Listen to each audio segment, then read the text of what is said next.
We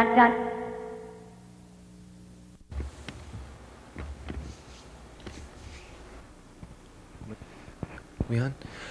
Good evening and welcome to Tacamo TV. I'm not your host, William Changer. I'm an associate producer. We here at Tacamo haven't been able to locate Bill since the recent fundraiser at AS220. We saw him last talking to a bunch of gypsies that were in attendance.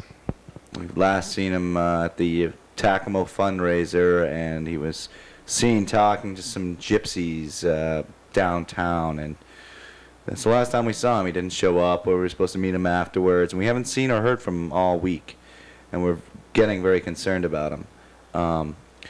But the show must go on, and so I'm opening the show for you. We have our usual assemblage of fine quality stuff for the whole family, and hopefully everything will be back in tune as soon as we have him back here in front of the camera where he's supposed to be. I hope you enjoy the show. We are family.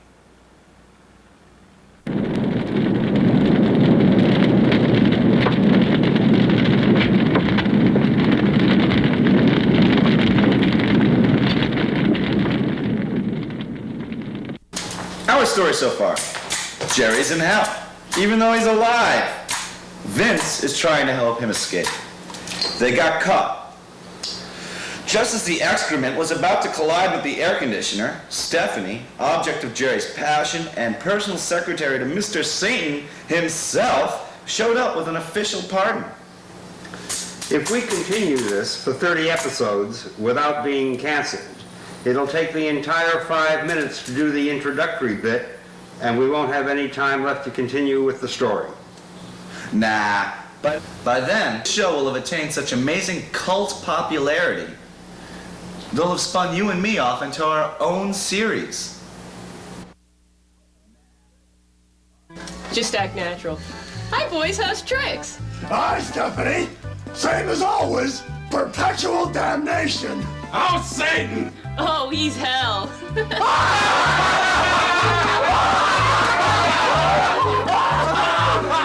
Well, gotta go. See you guys later.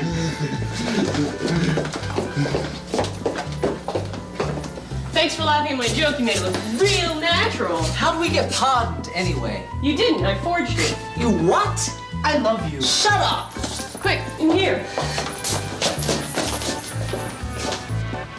So I says to him, listen, Hookishead, if I had a kisser like yours, I'd shave my dog's ass and make it walk on its hands.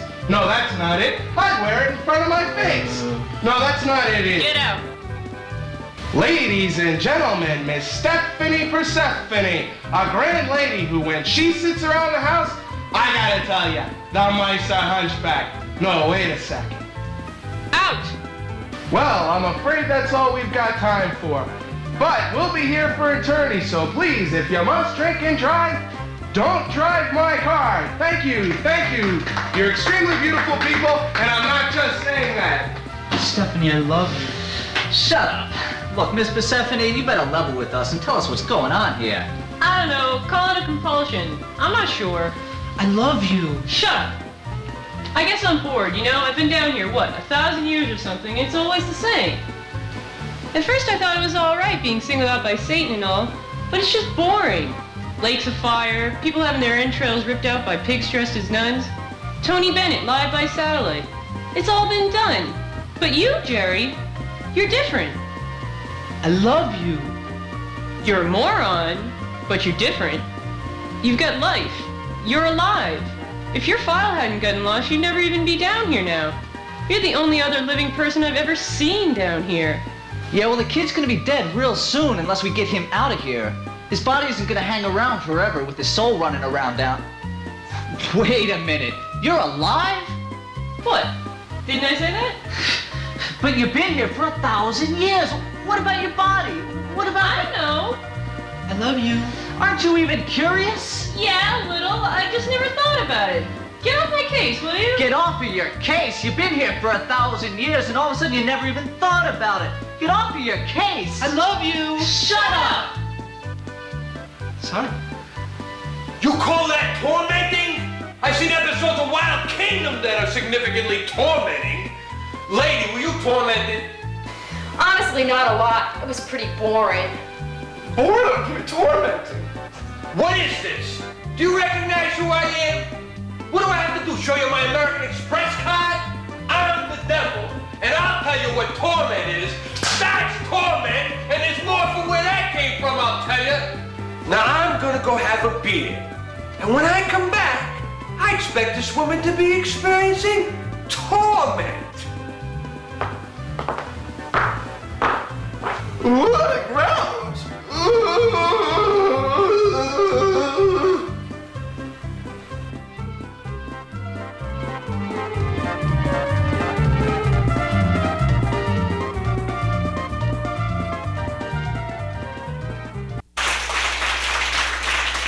My, look at all of us. We finally get to see you, our humble, unseen audience.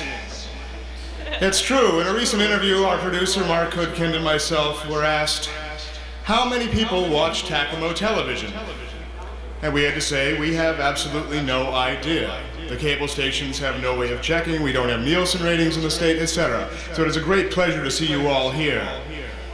Please, if you know someone who might appreciate our work or someone who might need a little expanding of their horizons, please have them tune in and watch Tacamo television.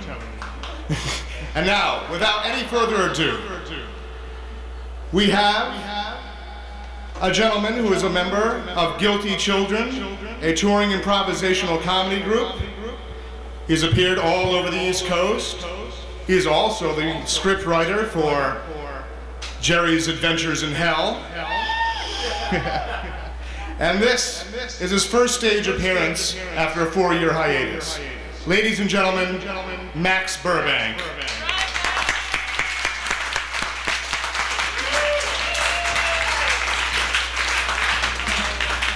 Thank you. Thank you.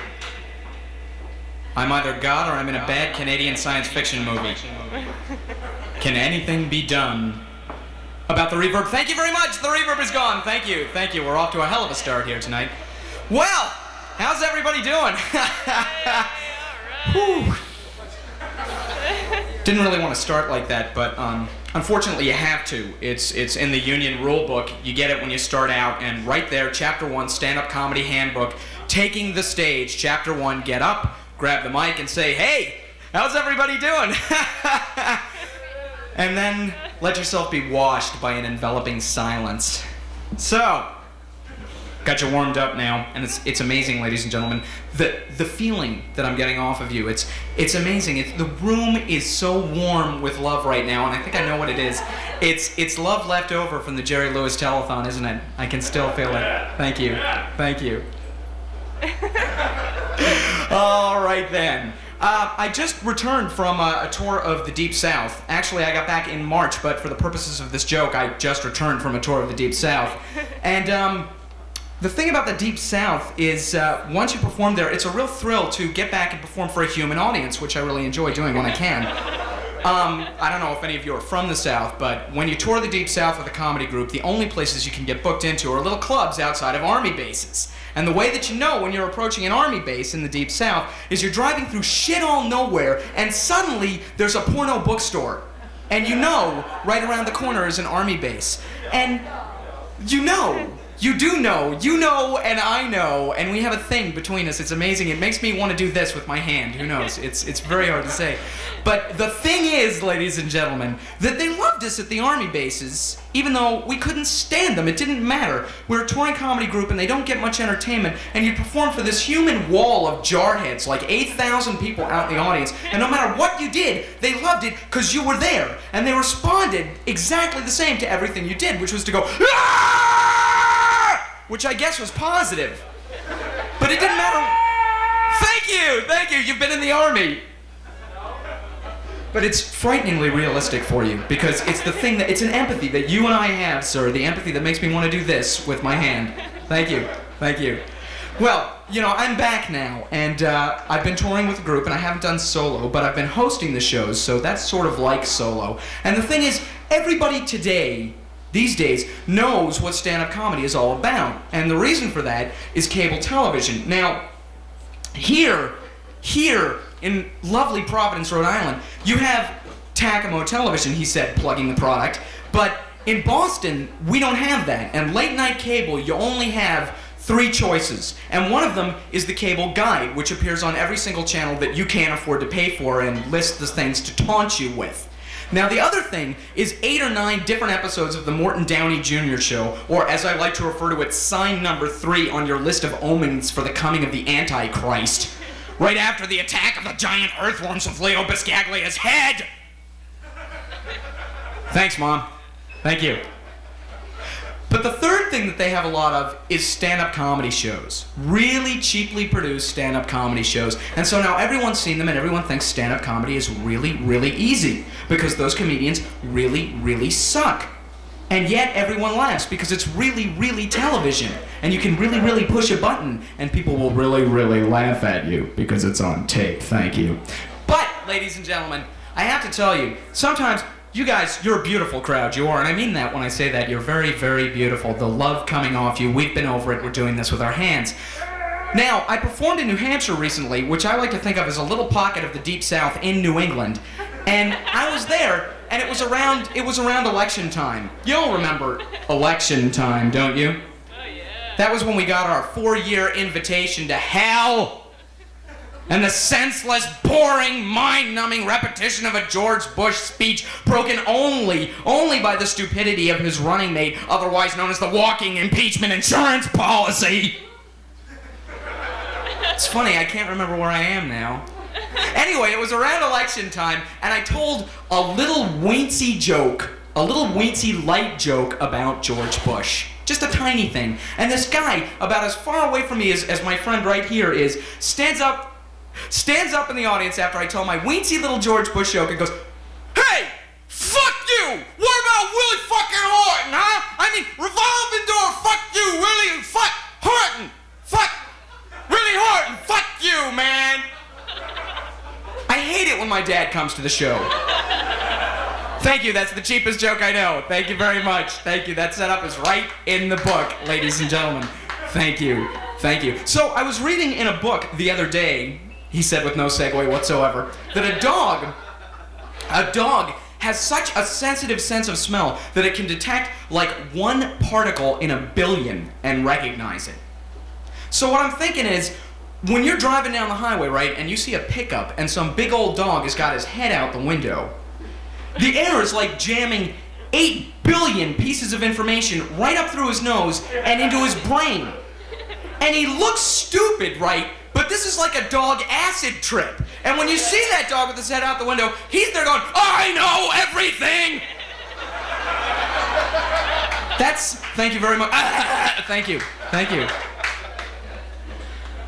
And with that in mind, he said, as if that was a segue, with that in mind, I went to the movies a few days ago. Has anyone seen the new Indiana Jones movie, Indiana Jones and the Last Crusade?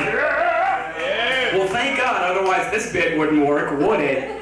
Well, anyway, I went to a matinee, I went to a matinee because I'm cheap and I'm poor and I hate other people. And that's a really good thing to do, to go to a matinee, because it's so uncrowded. And I'm there and I'm watching the previews, and I'm hoping desperately for the Batman preview, because I have not seen the Batman movie yet, and I haven't seen, well, of course it's not out, but I haven't seen the preview yet. And everyone on the street has seen the preview, and no matter what movie I go to, I never see it. I'm thinking, please, next preview. I paid my money, let me see the Batman preview. But no, I'm sitting there in the theater and I'm watching a preview for some Disney thing. I don't know what it is. Honey, I Screwed the Kids or something like that. And I'm watching this giant, huge Cheerio with a great big hole in the center. And this tiny little kid is riding in the hole and he's screaming, "Dad, don't eat me, please!" And I'm thinking, great, how much Freud do I have to put up with in a single preview? Whatever piece of pablum Disney is currently putting out. And there's this annoying beeping sound in my ear. Going again, and I turned around, and sitting directly behind me, even though there's a billion empty seats in the house, is Benazir Bhutto.